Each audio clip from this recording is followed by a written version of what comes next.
Hey everyone, and welcome back for another deep dive. Yeah. Today we're looking at a really interesting situation. Yeah, It's developing down in Mexico. it is. We're going to be talking about economics and international trade and a little bit about the auto industry. Yeah, a little bit about Elon Musk. Yeah, Elon Musk is definitely going to factor into this one. Yeah.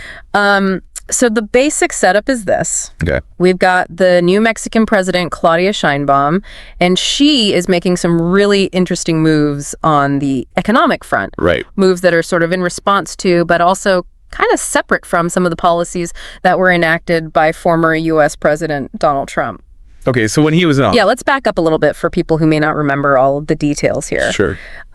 During the Trump administration, there were some tariffs imposed on goods coming into the U.S. from Mexico. Right, lots of different kinds of goods. Exactly. Everything from produce to car parts to electronics. I mean, it was a pretty wide range of stuff. It's a big deal. It was, and the idea behind these tariffs was to encourage companies to bring manufacturing back to the U.S. Right, to make it more expensive to import things from Mexico and hopefully kind of incentivize businesses to make those things in the U.S. instead. So what's Mexico's response to all of this?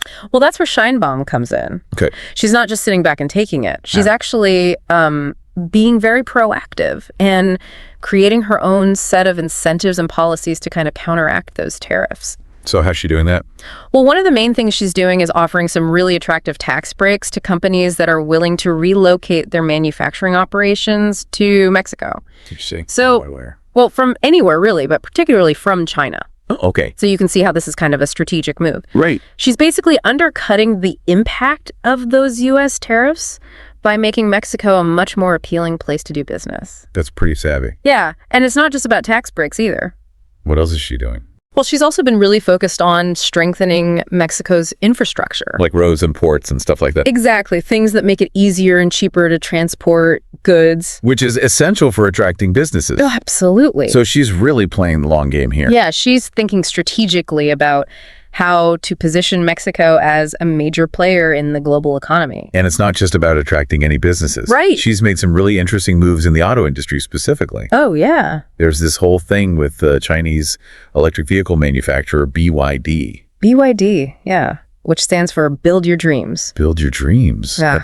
It's a catchy name. Yeah, it is. But this partnership is a big deal. In what way?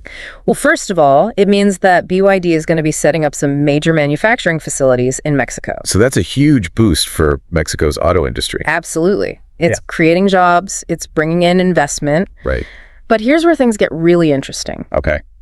BYD is a direct competitor to Tesla. Yeah, so this partnership isn't just about boosting Mexico's economy. It's also about challenging Tesla's dominance in the electric vehicle market. So that's got to have Elon Musk sweating a little bit. You would think so. I mean, if BYD can start producing EVs in Mexico at a lower cost, right, they could really put pressure on Tesla to lower their prices. Absolutely. And that could have a big impact on their profit margins. And it's not just Tesla that's feeling the heat. No, you're right. All of the U.S. automakers who've been relying on Mexico for manufacturing, right, they're caught in the middle of all of this too. And they're not happy about it.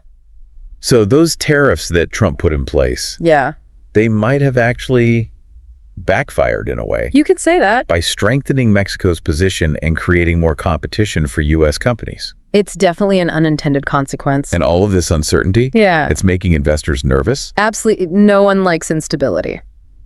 So what's the big takeaway here? Well, I think it shows how interconnected the global economy really is. Decisions made in one country can have ripple effects all over the world. Like a chain reaction. Exactly. And sometimes those reactions are unpredictable. So what do you think this means for the future?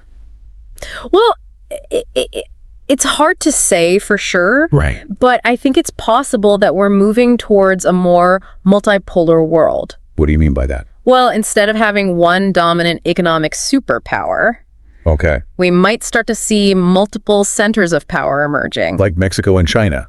Exactly. That's a pretty big shift. It is. And it makes you wonder what other industries might be affected by these kinds of global changes. Absolutely. Food production technology. Yeah. I mean, who knows what the future holds? That's a great question for our listeners to think about. Yeah. As we wrap up today. It's something to ponder. Absolutely. Well, thanks for joining me for another deep dive. You bet. It's always fun to chat about this stuff. We'll see you next time. See ya. Bye.